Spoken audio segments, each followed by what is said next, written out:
Good morning, all of students.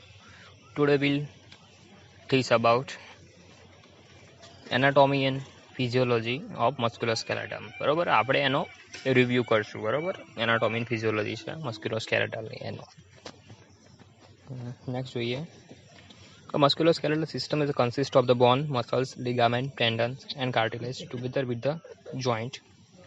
Human skeletal has a 206 bones. Bone growth and metabolism is affected by the vitamin D, calcium, phosphorus, calcitonin, growth hormone, estrogen, testosterone, parathyroid and glucocorticoid.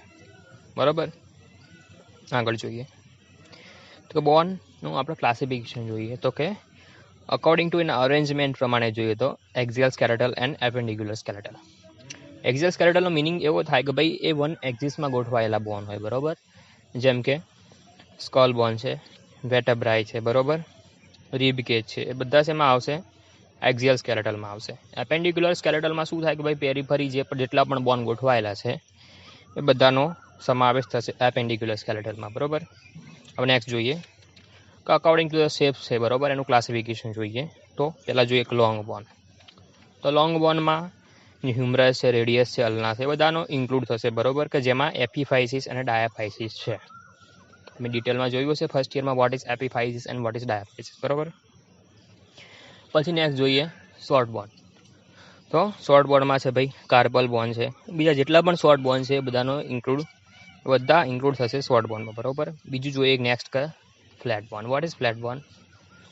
તો flat બોન એટલે કે એની surface જે flat છે જેટલા પણ બોનની, બરાબર એ બધા બોન શેમાં ઇન્ક્લુડ થશે ભાઈ? ફ્લેટ બોનમાં. જેમ કે સ્કલના બોન છે, બરાબર પેરાઇટલ બોન છે, એ બધા શેમાં થશે? ફ્લેટ બોન. દેન ઇનરેગ્યુલર બોન, તો કે એનો શેપ છે રેગ્યુલર નથી. બરાબર તો આવા બધા બોન છે એ ઇનરેગ્યુલર બોનમાં ઇન્ક્લુડ કરવામાં આવશે. એક્ઝામ્પલ તરીકે જોઈએ તો કે વર્ટેબ્રા. નેક્સ્ટ જોઈએ ફંક્શન ઓફ મસ્ક્યુલોસ્કેલેટલ સિસ્ટમ, એટલે કે મસ્ક્યુલોસ્કેલેટલનું આપણી બોડીમાં શું ઇમ્પોર્ટન્ટ છે, શું એનું ફંક્શન છે એ જોઈએ. બરાબર તો કે support soft tissue and provide the attachment for the skeletal muscles, assist in movement along with the skeletal muscles, protect the internal organ, store and release the minerals, store fats, produce blood cells. બરોબર તો આ બધા એના function છે. Next જોઈએ કે બોન cell. કોઈ પણ સિસ્ટમ હોય, બરોબર કોઈ પણ ઓર્ગન લઈ લો, કોઈ પણ ટિશ્યુ લઈ લો, તો એનો પ્રાઇમરી બેઝિક યુનિટ છે એને સેલ કહેવાય. તો કે બોનનો પ્રાઇમરી યુનિટ કયો છે? બરાબર તો બોનના 3 ટાઈપ ઓફ બોન સેલ છે. બરાબર જેમાં જોઈએ પેલું કે ઓસ્ટિયોબ્લાસ્ટ. What is ઓસ્ટિયોબ્લાસ્ટ? તો કે આ જે પ્રાઇમરી જ્યારે બોન ફોર્મિંગ થાય છે, બરોબર એનું મેટ્રિક્સ છે એ બોન સેલને સિક્રેટ કરે છે. જ્યારે પ્રાઇમરી યુનિટ બને છે અને શું કહેવાશે? ઓસ્ટિયોબ્લાસ્ટ. એટલે કે ઇમેચ્યોર જે બોન સેલ છે એને શું કહેવાશે? ઓસ્ટિયોબ્લાસ્ટ. જ્યારે એનું મિનરલાઇઝેશન થશે, બરાબર અલગ અલગ મિનરલ્સ, ફોસ્ફરસ, કેલ્શિયમ, બાયકાર્બોનેટ, આ બધા મિનરલ્સનું ડિપોઝિશન થશે અને એ મેચ્યોર બનશે. એને શું કહેવાશે? ઓસ્ટિયોસાઇટ. તો કે બોન મેન્ટેનિંગ સેલ અને મેચ્યોર ઓસ્ટિયોબ્લાસ્ટ. મેચ્યોર ઓસ્ટિયોબ્લાસ્ટ છે વિચ ઇઝ કોલ્ડ ઓસ્ટિયોસાઇટ. એટલે કે મેચ્યોર જે ઓસ્ટિયોબ્લાસ્ટ છે એને શું કહેવાય છે? ઓસ્ટિયોસાઇટ કહેવાય. નેક્સ્ટ જોઈએ ઓસ્ટિયોક્લાસ્ટ. તો બોન ડિસ્ટ્રક્શન થાય છે, બરોબર તો બોન ડિસ્ટ્રક્શન કોણ કરાવે છે? કે ઓસ્ટિયોક્લાસ્ટ કરાવે છે. બરોબર કે બોનનું ડિમિનરલાઇઝેશન થાય છે. બરોબર જેમ કે જોઈએ ભાઈ કે ઓસ્ટિયોપોરોસિસ છે, બીજી બધી અલગ અલગ ડિસીઝ કન્ડિશન છે કે જેમાં શું થાય છે? બોનનું રીએબ્ઝોર્પ્શન થાય છે, બોનનું ડિસ્ટ્રક્શન થાય છે. તો it is called osteoclast. Bone that are in use therefore subject to stress increase the osteoblastic activity to increase the ossifications. તો શું કહેવામાં જોઈએ, શું કહે છે એ જોઈએ. બરોબર કે કોઈ પણ સબ્જેક્ટ થ્રુ બોન ઉપર સ્ટ્રેસ આપવામાં આવે તો શું થશે? કે ઓસ્ટિયોબ્લાસ્ટિક એક્ટિવિટી ઇન્ક્રીઝ થશે અને બોનનું શું થશે? ઓસિફિકેશન ઇન્ક્રીઝ થશે. બરોબર કે તમે ડેલી એક્સરસાઇઝ કરો છો, બરોબર તો શું થશે કે ભાઈ એ બોનની ઓસ્ટિયોબ્લાસ્ટિક એક્ટિવિટી છે, જે બોન ફોર્મિંગ જે એક્ટિવિટી છે એ ઇન્ક્રીઝ થશે. બરોબર તમારા બોનમાં જે કેલ્સિફિકેશન થવું જોઈએ, મિનરલાઇઝેશન થવું જોઈએ વધી જશે, એટલે કે ઓસિફિકેશન વધી જશે, બરોબર. બોન that are inactive undergo increase the osteoblastic activity and bone reabsorptions. પછી જોઈએ કે ભાઈ બોન કોઈ પણ બોડીનો પાર્ટ છે આપણો કે જેમાં સ્કેલેટલ આવેલું છે, એ પાર્ટ તમે જો એને ઇનએક્ટિવ રાખો તો શું થશે કે ઓસ્ટિયોક્લાસ્ટિક એક્ટિવિટી ઇન્ક્રીઝ થશે, એટલે શું થશે, બોન રીએબ્ઝોર્પ્શન ચાલુ થઈ જશે અને એ પાર્ટના જે બોન છે એ નબળા થઈ જશે, બરોબર. આગળ જોઈએ. હવે જોઈએ tendon, ligament and joint. What is a tendon? Connect the bone to muscles and aid to movement when the muscles contract. એટલે શું કરે છે કે ભાઈ મસલ્સને બોન હારે જે કનેક્ટ કરે છે, બરોબર, એને કહેવાય ટેન્ડન. શું કરે છે કે ડ્યુરિંગ ધ મુવમેન્ટ છે, બરોબર, કે મસલ્સ થ્રુ જે મુવમેન્ટ થાય છે બોનની, એમાં હેલ્પ કરે છે. લિગામેન્ટ જોઈએ તો કનેક્ટ ધ બોન ટુ બોન, એટલે કે બોન ટુ બોન વચ્ચેનું જે બોન્ડિંગ છે, બરોબર, એને શું કહેવાય છે, લિગામેન્ટ કહેવાય. Provide the joint stability and strength, એટલે કે જોઈન્ટ છે આપણા એની સ્ટેબિલિટી અને સ્ટ્રેન્થ પ્રોવાઈડ કરે છે. નેક્સ્ટ જોઈએ જોઈન્ટ અથવા તો કે articulations. Area where the 2 or more bone meet, એટલે કે જ્યાં 2 થી વધુ બોન મીટ થાય છે એને શું કહેવાય છે, joint. Hold skeletal together while allowing the body to move, એટલે શું કરે છે કે ભાઈ બોડીને મૂવ કરવામાં હેલ્પ કરે છે જોઈન્ટ, બરોબર, અલાઉઇંગ ટુ મૂવ, એટલે કે બોનને એક જગ્યાએ સ્ટેબિલાઇઝ રાખે છે અને helping in the movement. Next જોઈએ type of joint. Type of જોઈન્ટમાં કયા કયા જોઈન્ટ છે કે ફાઇબ્રસ જોઈન્ટ છે, કાર્ટિલેજિયસ જોઈન્ટ છે, સાઇનોવિયલ જોઈન્ટ છે, બરોબર. આ બધું તમે ઓલરેડી ફર્સ્ટ યરમાં એનાટોમીમાં જોઈ લીધું છે કે ફાઇબ્રસ જોઈન્ટ કેવા હોય કે ભાઈ ઇમૂવેબલ હોય, કાર્ટિલેજિયસ જોઈન્ટ કેવા હોય તો સ્લાઇટલી મૂવેબલ હોય, સાઇનોવિયલ જોઈન્ટ ફ્રીલી મૂવેબલ હોય. હવે જોઈએ કે સાઇનોવિયલ જોઈન્ટ કે found at the all limb articulation, એટલે કે જ્યાં જ્યાં બોન મીટ થાય છે, જ્યાં જ્યાં બોનનું આર્ટિક્યુલેશન થાય છે, બરોબર, ત્યાં સાઇનોવિયલ જોઈન્ટ જોવા મળે છે. Surface are cover with the cartilage, એટલે કે એની ફરતેની જે સરફેસ હોય છે શું એના વડે કવર હોય છે, કાર્ટિલેજથી.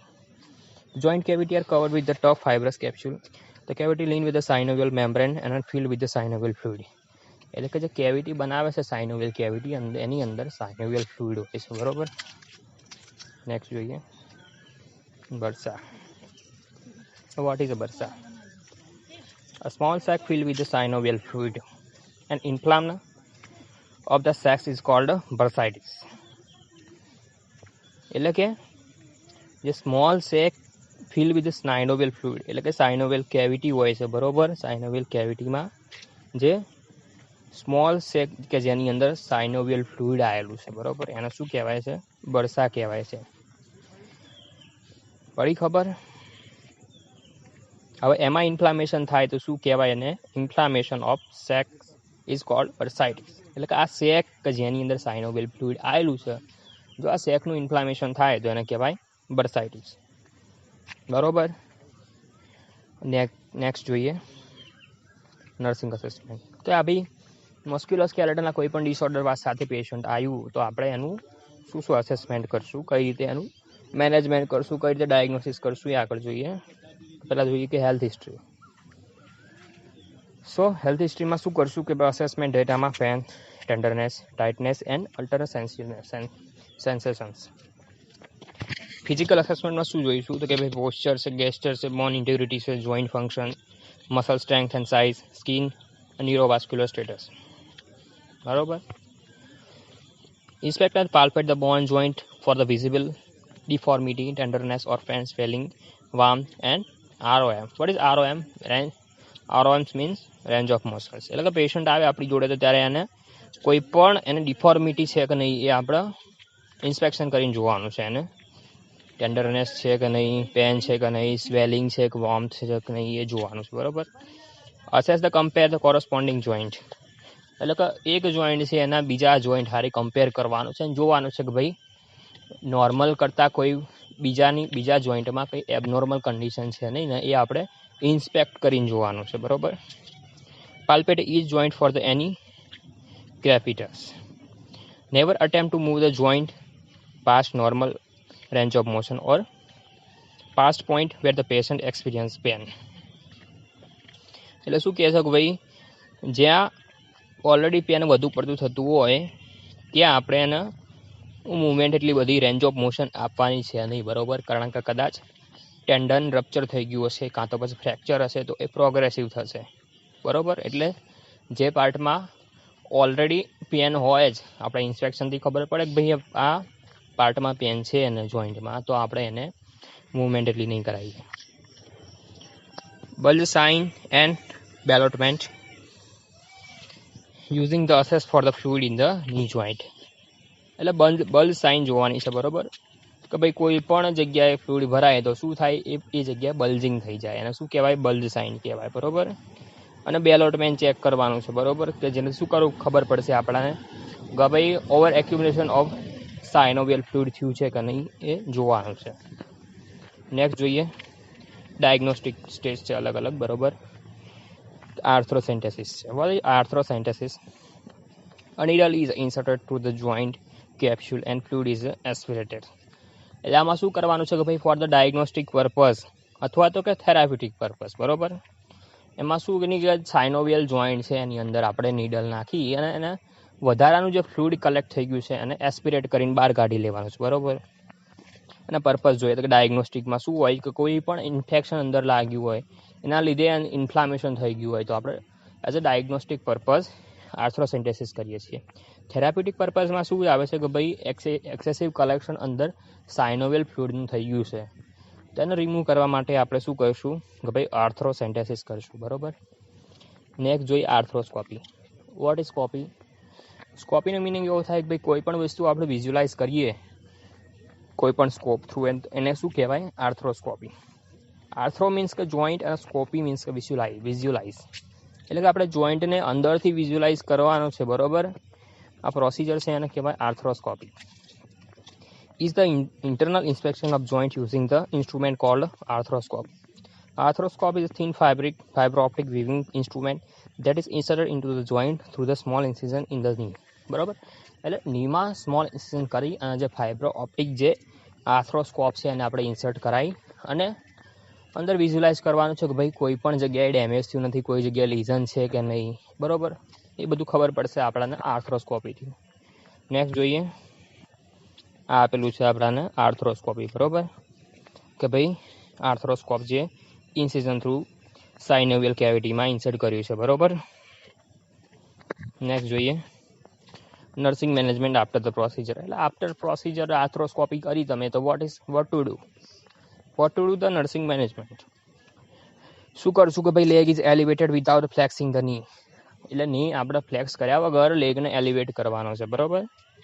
A cold pack is placed over the bulky dressing covered in the site where the arthroscopy was inserted. એટલે કે જ્યાં આર્થ્રોસ્કોપી કરી છે આપણે ડ્રેસિંગ કર્યું છે તો એની ઉપર આપણે કોલ્ડ પેક છે એ એપ્લાય કરવાના છે, બરાબર. એટલે આનો પર્પઝ શું છે કોલ્ડ પેક એપ્લાય કરવાનો અથવા તો કે, બરાબર, તો એ પાર્ટમાં જે પેન ઇન્ટેન્સિટી ઘટાડવાની છે અને જે સ્વેલિંગ આવશે આફ્ટર ધ પ્રોસિજર એ ડિક્રીઝ થાય એના માટે આપણે કોલ્ડ એપ્લિકેશન એપ્લાય કરવાનું છે. Administer the analgesic as a prescribe. એટલે કે જે એનાલ્જેસિક પ્રિસ્ક્રાઇબ કરી હશે એ આપણે એડમિનિસ્ટર કરવાની છે. નેક્સ્ટ જોઈએ ડ્યુલ એનર્જી એક્સરે એબ્સોર્પ્ટીમેટ્રી, બરાબર, ડેક્ઝા. The bone density examination are done to evaluate the bone mineral density BMD and to evaluate the degree of the osteoporosis. એટલે કે degree to evaluate for the degree of osteoporosis examination કરીએ છીએ એને કહેવાય ડેક્ઝા, બરાબર. તો આમાં શું કરવાનું આવે છે ભાઈ એ નેક્સ્ટ જોઈએ. તો આમાં એક્સરે લેવાનો છે. એક્સરે પરથી આપણને ખબર પડશે કે ભાઈ BMD કેટલી છે, bone mineral density. Skeletal x ray and CT and MRI. તો કે ભાઈ અલગ અલગ ડિફોર્મિટી આપણે ચેક કરવા માટે according to doctor order x ray, CT scan અને MRI આપણે પ્રિસ્ક્રાઇબ કરશું. નેક્સ્ટ જોઈએ bone scan.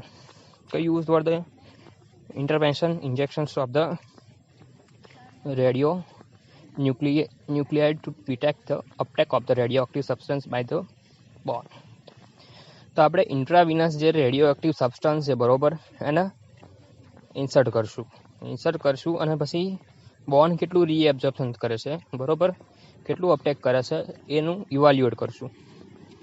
The radionuclide is a take up in area of increase the metabolism which occur in the osteosarcoma, metabolic bone disease and osteomyelitis, bone infection. બરોબર, તો કે જે આઈવી તમે આપ્યું છે રેડિયો એક્ટિવ સબસ્ટન્સ એ તમારા બોનનો પાર્ટ કેટલા પ્રમાણમાં એને અપટેક કરે છે બરોબર, કેટલા પ્રમાણમાં અપટેક કરે છે એના પરથી ખબર પડે કે ભાઈ બોનમાં આ જગ્યાએ ઓસ્ટિયોસાર્કોમા છે અથવા તો કે મેટાસ્ટેટિક બોન ડિસીઝ છે અથવા તો કે ઓસ્ટિયોમાઇલાઇટિસ બરોબર.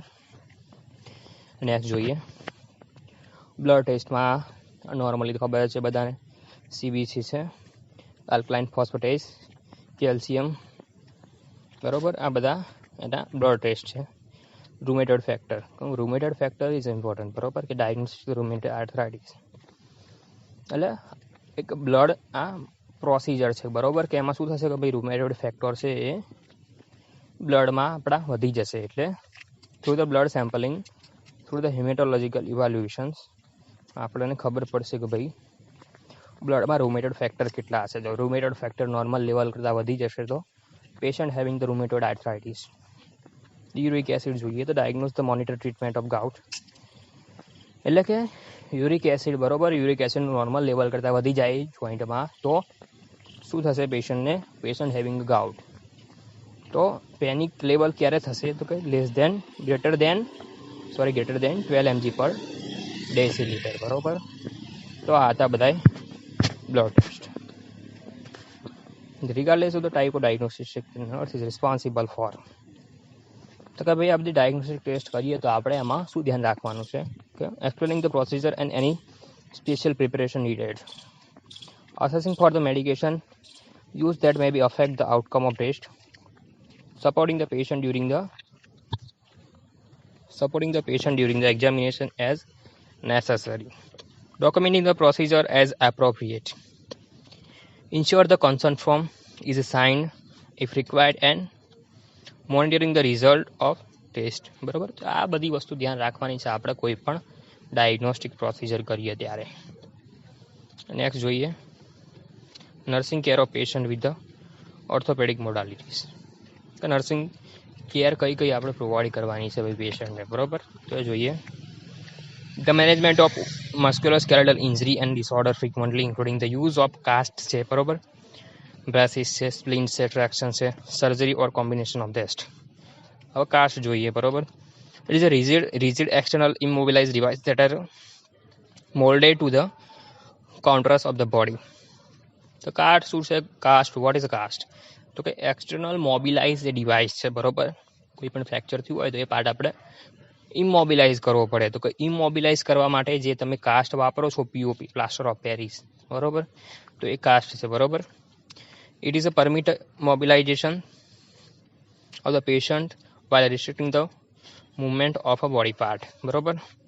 તો કાસ્ટનો શું યુઝ થાય છે કે જે બોડી પાર્ટ છે તમારો જે ડેમેજ થયો છે બરોબર, જે ફ્રેક્ચર થયું છે તો એ પાર્ટને એ ઇમોબિલાઇઝ કરશે and for the promoting the healing એટલે કે ઇમોબિલાઇઝ કરશું ત્યારે જ એ પાર્ટનું હિલિંગ સ્ટાર્ટ થશે. નેક્સ્ટ જોઈએ uses to immobilize the body part in specific positions to immobilize reduce the fracture એટલે કે પ્રોગ્રેશન છે થાય છે ફ્રેક્ચરનું એ ઇનહિબિટ કરશે. To apply the uniform pressure on in cases of tissue to correct the deformity એટલે કોઈ પણ ડિફોર્મિટી છે જેમ કે પીડિયાટ્રિકમાં જોઈએ કે ભાઈ પેશન્ટ હોય છે અને ક્લેપ ફૂટ હોય છે બરાબર. તો ક્લેપ ફૂટ હોય તો ક્લેપ ફૂટની ડિફોર્મિટી આપણે એને દૂર કરવા માટે શું કરશે કે ભાઈ ઓર્થોપેડિક સર્જન હોય એ શું કરશે કાસ્ટનો યુઝ કરશે એને બરાબર. એટલે એની બોનની ડિફોર્મિટી છે એ ધીમે ધીમે રિલીવ થઈ જશે અને પેશન્ટનો જે લેગ છે એ નોર્મલ કન્ડિશનમાં આવી જશે બરાબર. So to correct the deformity to support and stabilize the weaken joint બરોબર. તો આ બધું શું હતું એના યુઝિસ ધ કાસ્ટના ટાઈપ ઓફ કાસ્ટ છે બરોબર. શોર્ટ આર્મ કાસ્ટ છે, લોંગ આર્મ કાસ્ટ છે, શોર્ટ લેગ કાસ્ટ છે અને લોંગ લેગ કાસ્ટ છે. તો આ બધું ઓલરેડી તમારા ફર્સ્ટ યરમાં આવી ગયું હશે ફાઉન્ડેશનમાં. નેક્સ્ટ જોઈએ આમ પેલું છે આમાં જોઈ શકાય છે કે ભાઈ what is short leg cast, long leg cylinder cast, long leg cast, બરાબર. શોર્ટ આર્મ કાસ્ટ છે, લોંગ આર્મ કાસ્ટ છે, બરાબર. આ બધું જોઈ શકાય છે. નેક્સ્ટ જોઈએ nursing management. Carry the cast with the palm of the hand when wet, બરાબર. એલિવેટ ધ પિલો સપોર્ટ, એટલે કે પિલો સપોર્ટ આપીને એ પાર્ટ જે કાસ્ટ આપણે એપ્લાય કર્યો છે એ પાર્ટ એલિવેટ કરવાનો છે, બરાબર. For the prevention of oedema. Should be expose to circulating the air to dry, એટલે કે આફ્ટર પીઓપી એપ્લાય કર્યો, આપણે કાસ્ટ એપ્લાય કર્યો પછી શું કરવાનું છે કે ભાઈ એર સર્ક્યુલેશનમાં હેન્ડ રાખવાનો છે, બરાબર. કે શું ઇઝીલી એ જે પીઓપી માર્યું છે એ ડ્રાય થઈ જાય. Keep the clean and dry. Maintain the skin integrity. Observe the sign of inflammation. Neurovascular assessment કરવાનું છે આપણે, બરાબર. કે move the patient every 2 hours to relieve the pressure. પેશન્ટની જે પોઝિશન છે 2-2 કલાકે બદલાવાની છે, બરાબર. For the relieve the pressure. In turning use of the trapezes or railing can be helpful. તો આ બધું નર્સિંગ મેનેજમેન્ટ કરવાનું છે આપણે પેશન્ટ હેવિંગ અ કાસ્ટ, બરાબર. નેક્સ્ટ જોઈએ કે potential complication of cast and there management. આ બધી આગળ ડિસીઝ કન્ડિશન ચાલુ થઈ જશે, બરાબર. ડિસીઝ કન્ડિશન હવે આપણે આગળ જોઈશું. તો આપણે ઓવરવ્યૂ જોયો, બરાબર, કે ભાઈ મસ્ક્યુલોસ્કેલેટલનો ઓવરવ્યૂ. હવે નેક્સ્ટ લેક્ચરમાં જોઈશું આપણે અલગ અલગ disease condition of musculoskeletal system. Okay, કોઈને કંઈ ડાઉટ હોય તો કોમેન્ટ મી, આપણે એને આગળ કોઈ ડાઉટ હોય તો એનું ડિસ્કશન કરશું. Okay, thank you everyone.